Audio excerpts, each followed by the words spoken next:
Week 12!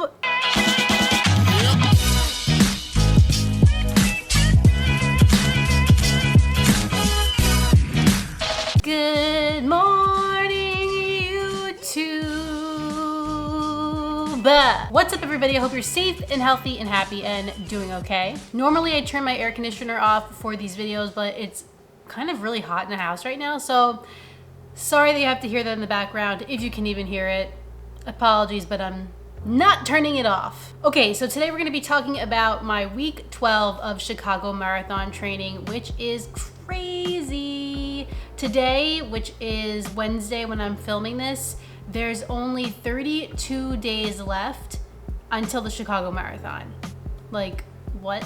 Definitely starting to feel real, a little bit scary, and we'll talk about some things that I kind of encountered this week. But all in all, it was a pretty solid week, so let's get on with talking about week 12, shall we? All right, so in total for the week, I ran 39.28 miles, which I'm pretty sure, I think is the longest weekly mileage that I've done so far this training cycle. So we're getting up there. On Monday, it was a rest day. On Tuesday, I did 6.31 miles, which was supposed to be a 6-mile run easy, but I definitely like overshot the loop, which I've been doing a lot lately. If you guys have been looking at my Strava, it's because I'm like trying different areas in my town to kind of run in and trying to figure out how long each loop is going to be. But anyway, I've been overshooting a lot. So 6.3 for Tuesday.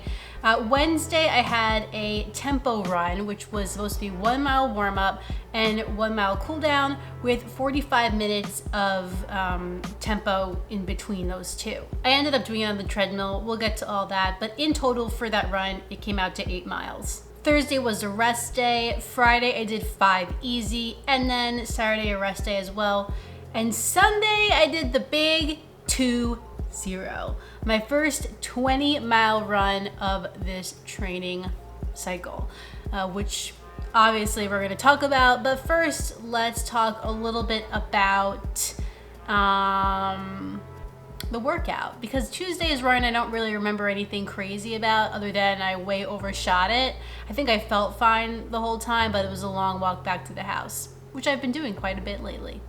Okay, so for Wednesday's run, which was the tempo run, the workout, I mean, let me be clear here. All of these runs are technically workouts, but the reason why I call Wednesday's runs workouts is because they're at a little bit of a harder pace and they're a bit more structured. It's not just like 5 easy, 10 easy, whatever it is. It's like repeats or 45-minute tempo, that sort of thing. So just want to make that clear in case that's ever confusing for any of you. But yeah, so I woke up on Wednesday and it was kind of steadily raining. It wasn't pouring yet, but I looked at the radar on my weather app and it just didn't look like it was gonna be stopping anytime soon. Now, I'm not afraid to run in the rain, okay? I did an 18-mile run a couple weeks back in a literal monsoon. I mean, not really, but it was pouring rain. And I just did not feel like getting out there and doing that. If it were a long run where, it was like a 20-miler and it was pouring rain, I would never do that on the treadmill. I would just get out there and deal with it. But yeah, I didn't really have it in me on Wednesday, so I just went to my parents' house and used their treadmill. It wasn't my favorite run of all time, I'll be honest. It was kind of torture on the treadmill, especially doing 45 minutes at a tempo pace. Now, my tempo pace that I'm supposed to be running at right now is about like a 7:20, give or take 10 seconds. So I actually ended up running the 45-minute tempo at like a 7:35 pace. And I did that because I'm tired a bit, and I'm definitely starting to feel that fatigue that you do feel in the later weeks of your marathon training cycle. No real shock there, but I also was kind of like nervous that I wouldn't be able to hold a 7:20 for 45 minutes. So definitely a mental thing. I wonder if I had just done it, if I could have done it. Probably, maybe. But I was a little bit hesitant to really kill it. And also just the entire time I'm on the treadmill is just like a real mental battle. Sometimes I can do like a steadier, easier run on the treadmill and kind of like get lost and feel fine. But like harder workouts for a long period of time just totally like destroy my brain. I am trying to find every single possible way to disconnect from the fact that I'm running hard and going nowhere. Anything that I can do, I can. So I was watching YouTube videos, I was listening to some music, all that kind of stuff, because I just always find myself looking down and like looking at the distance or the time, no matter what I do the whole time. So it's not great mentally, and I wonder if I had just gone out in the rain, if I would have felt better, but oh well, I didn't do that. Another thing that I will say is that I kind of felt sore afterwards, like my quads felt pretty sore for the days to come. I think that's because I haven't been on the treadmill in a really long time and my body just like wasn't used to it. Oh, and I wore the Hoka Rincon 3. I just did a first run impressions on this shoe. If you haven't seen it yet, click the link right here. It'll take you to that video if you're interested in the Rincon 3. But I use this shoe for the treadmill run because I was testing it out for the video and I was just curious to see how it would feel. Felt fine overall, no problems. Got the job done. It felt light. It felt cushioned for the tempo run. And yeah, it was a solid choice. And I ended up running in the shoe for the rest of the week. And that leads us to Friday's run and Sunday's long run. So let's talk about that. Despite being a little bit sore from the treadmill run on Wednesday, that one rest day in between did kind of help me feel a little bit better for Friday. And I feel like I had no problems on Friday. It was a 5-mile run, like I said earlier, and it was at an easier pace. And yeah, I think I was pretty solid. I definitely do remember my legs being a little bit sore. But let's talk about the big 2-0, my Sunday run. And that's what everybody wants to hear about, right? Well, I'll tell you, it was one of those runs that just felt hard from the jump. You know, I'm sure a lot of you can relate to this, probably all runners can relate to this, but some days you just wake up and you feel on fire, ready to take on the world, and your run feels amazing. No matter what pace you're running at, it just feels like so effortless. Well, then there's also days where you get up and you just know it's gonna be like a rough run.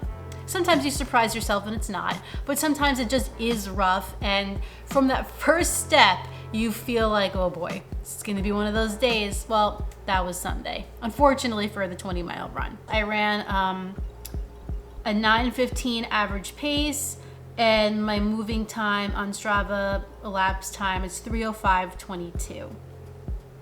Now, despite the way that I was feeling, my splits are actually like not too bad and kind of right where I want to be. However, 15 miles of this run was supposed to be easy and the last 5 were supposed to be at marathon pace. But unfortunately, I did not get to marathon pace. In fact, I went the opposite way. I went slower. The last 5 miles of this run were a true struggle. I mean, the whole thing was really a true struggle, but the last 5 were rough, man. They were rough. So at that point, what do? You just kind of have to realign or redesign your goals for that run. So I went in thinking that my goals were gonna be to run a faster 5 miles at the end, but my goal at the end ended up just being finish the damn thing and get home. So that's exactly what I did. I told myself, I actually pulled out my phone at one point, took a break, and was texting Ariana and Kate, and I said, this is a rough day. It's not gonna be pretty. It's not gonna be 5 miles at marathon pace, but it will get done. And that's exactly, what I ended up doing and what I was telling myself. Like, this isn't gonna be great, it isn't gonna be fun, but it will get done, and it did. I was fine on water. I actually ended up not drinking I think I drank all of it, but I drank the rest of it, like the remainder of it, at like 19 miles. So each mile I was taking a sip of water, just like I did last week, and that worked out great. I had 3 gels, but I was really like not hungry and not wanting them. And I had brought 4 gels with me. I brought the 210 calorie like coffee spring gel. And then I brought 3 of the cannaberries with me, which are 100 calories. So I probably should have forced myself to have the coffee one. But I didn't. Instead, I just had the 3 cannaberries during the run. So maybe I was like a little bit low on nutrients, but like I really wasn't hungry and my stomach was kind of like bleh from the beginning. So, you know, just kind of like a ick vibe. You're probably wondering if this not so great experience is making me nervous for race day. And honestly, it's not. I know that there are days where it just feels tough and it just doesn't feel great. And that could be race day. Like, you just don't know. So instead of worrying about that and kind of like allowing that to get in my head, I thought to myself on the course, and I still believe this, like, if it's hard on race day, you have to just align your goals, change your goals, you know, assort them differently. And it becomes survival and just finishing the race, and that's fine. Sometimes it's okay to blow up and embrace the blow up. I also ran in the Rincon for the 20 miles, and I will say that for the most part, the shoe felt good. You know, it's nice and lightweight. It does have some cushion there, and it is pretty stable from just like the wide platform that it sits on. But I did definitely wish that I had a little more cushion under my foot in the last 5 miles. So probably not gonna take this to marathon distance, but it was worth a shot. I don't know, if the run was 20 miles, like if a marathon was just 20 miles, then I would say, okay, maybe I could handle it. And it would be great for that, totally fine. But because there's another 6 after that 20, I just don't know how my feet are gonna feel. Like if they're gonna be screaming bloody murder or not.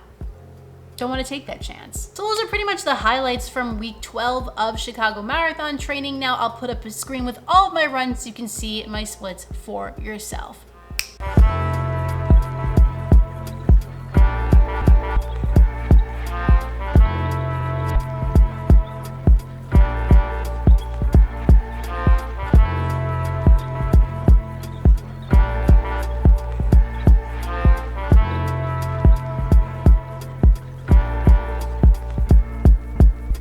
Just like that, week 12 is over. We're in week 13. This might be backwards. I'm not sure because of the camera. 13. I don't know. Well, everyone, that concludes my week 12 recap of Chicago Marathon training.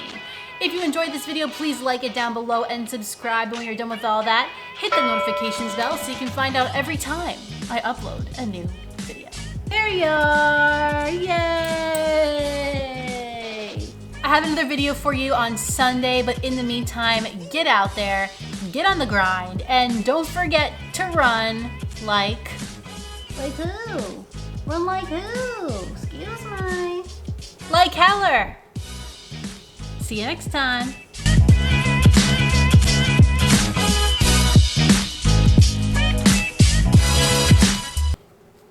Can you pose?